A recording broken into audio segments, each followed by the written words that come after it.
patawarin nyo na kami. Ngayon lang hindi na ako mauuli, please. Ngayon lang po. Magandang umaga po. IAC operation po sa Department of Transportation. Kaya nga po, hindi ko rin po alam kasi dahil sa sobrang sikip na ng daan natin, wala na kami madaanan. Lisensya na lang po, ma'am. Nagmamakaawang senior citizen na ito nang sorpresang mahuli ng mga tauhan ng Interagency Council for Traffic.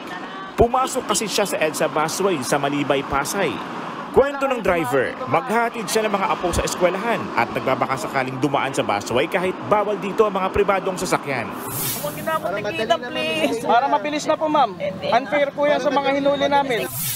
Pero hindi siya umubra at nakikitan pa rin siya ng IACT. Ang taxi driver naman ito, iginigiit na pwede rin siyang dumaan sa busway dahil public transport din naman daw siya. Dapat pwede kami dito, public utility kami. Dati wala naman yan eh. Ang ilang motorista naman aminadong mga palusot ng mga kababayan natin. Public utility din kami. Dati naman wala yan eh. Ang lupit talaga ng mga kababayan natin, no? mali sila. Ano naman kasalanan ko na kasi medyo po dun sir, traffic tapos may susunduin ako. Umabot sa 88 pribadong sasakyan at provincial buses ang tinikitan ng IACT. Alam mo ang problema kasi dito, ito talaga problema dyan eh. Oh, huli ng huli, eh magkano lang naman yung, wala pa, di ba 1,000 lang yan na ano? Eh, hindi naman sa nila lang kung 1,000 pero maliit lang yon kung ikaw ay talaga nagmamadali at kailangan mong ano, eh hindi naman sila lagi nagbabantay dyan. Di ba?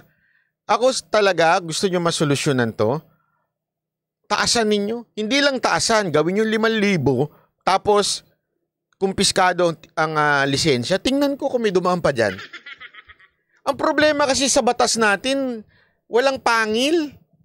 Yung totoo ha, sana, ako, kaya lang kasi may kukontra na naman dyan.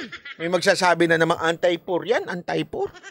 Mga abnormal na congressman natin, tsaka mga senador natin. Pasensya na ha, yung mga abnormal na congressman natin, mga senador natin na magsasabing anti-poor yan, kaya walang sumusunod sa Pilipinas kasi ang dali ng batas eh. Ang dali lang.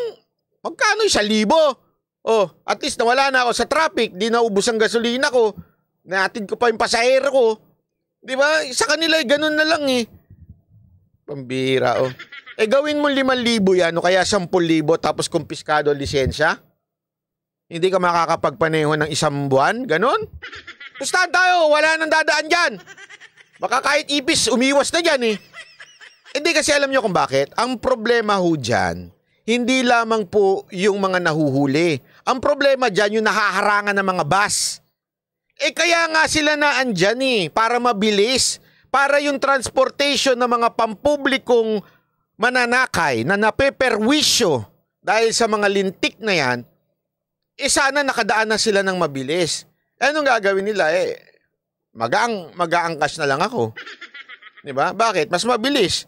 Eh kesa naman dito, mamaya meron na namang operasyon tong mga, kesa na matuwa yung mga pasahero sa bus, mabibwisit lang sila sa operasyon ng IATF, diba?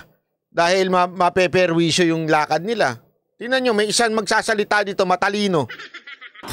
Kahit ang sasakyan ng media, hindi nakaligtas.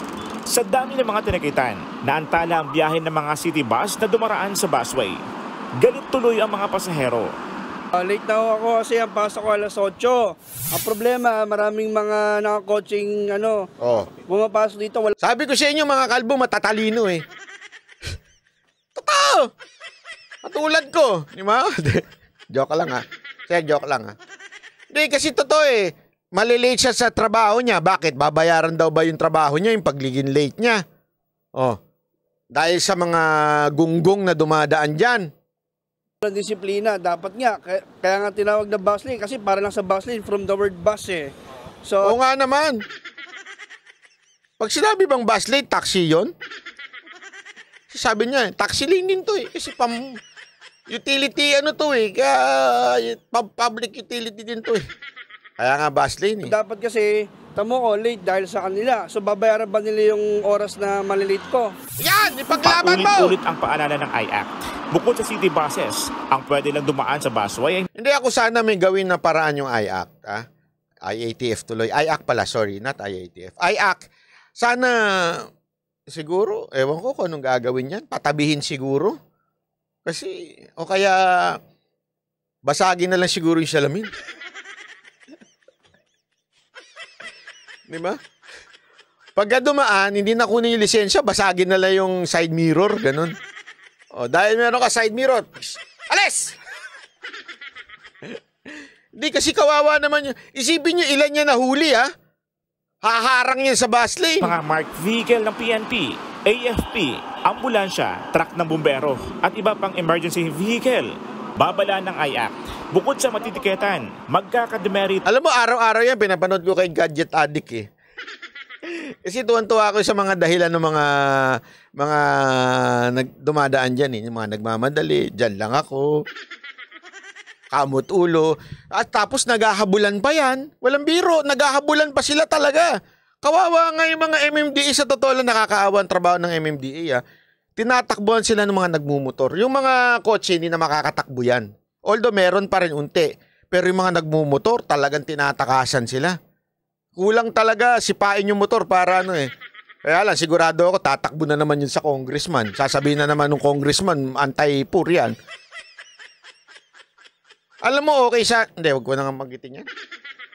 Kaya lang kasi, alam mo mga kababayan, hindi din naman tama yun eh. Yung kinukonsinte yung mga kababayan nating sumusuway. Diba? Wag naman ganun. Ang lisensya ng driver nalalabag. Bawat huli sa mga pribadong sasakyan ay katumbas ng 5 points demerit, habang 10 demerit points naman sa mga nagmamaneho ng mga pampublikong sasakyan. Oras na umabot na sa 40 points ang demerit, hindi na makakapagre-renew ng lisensya ang driver. Wala yung 40. Dapat agad-agad na kunin na lisensya tapos alis na kayo, ganun. Hindi, alam mo, para mapabilis eh, gawa sana ng batas. LTO, baka naman pwedeng gumawa kayo ng batas. Pwede na siguro sa administrative order yan eh. Pagka dumaan sa busway, kunin lisensya, alis na sila kaagad. Ganun. Asa lisensya mo? Akin na, lisensya. Alis na. Magkita na lang tayo sa LTO. Ganun. Para wala ni sulat-sulat. Eh, minsan, ang tagal-tagal pa magsulat. Sana nga, kung pwede, scan lang. Tapos na eh. O, scan, pak. Ganun. Kaya lang, wala eh. Di kunin na lang lisensya. Tapos, kunin nyo na lang to sa LTO. Sa main. Tapos, di ba? Bakit pa kailangan pirma-pirmahan? Wag nang pirma-pirmahan. Kunin na lang lisensya para alis na agad yung sasakyan. Baka naman pwede LTO, ganun na lang para bumilis-bilis. Wala nang kuha-kuha ng ano.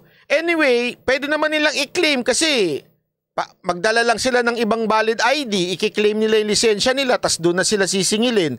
Tapos na ang usapan. Wala nang ano, wala nang sulat-sulat. Kasi kawawa sa sulat-sulat, alam mo ko sino? Yung mga pampublikong bus na kung saan ang daming nakasakay. Di ba? Kawawa naman sila. Eh, ang tigas ng ulo ng mga ilan eh. Talagang paulit-ulit pa yan eh. Meron pa nga ako nakita kay Gadget Addict. Hindi lang isang beses siya nahuli. Mga pangalawa na, pangatlong beses siya na nahuli doon. Hindi na nadalam. Hindi ko nga alam kung bakit siya hindi nadadala. Ano bang meron siya? Bakit mabilis? Kasi nga siguro dahil mababa yung penalty at hindi niya siguro alam yung demerit system, kaya siguro paulit-ulit lang siya. Sana gawa na ng paraan ng ng LTO yan para mabilisan. As in kumpiskado yung lisensya. 'Di ba? Kumpiskahin. Tapos after 1 month tsaka mo para di siya makapagmaneho. Hindi kasi, baka sabihin, anti-poor, di ba? Kumpiskahin.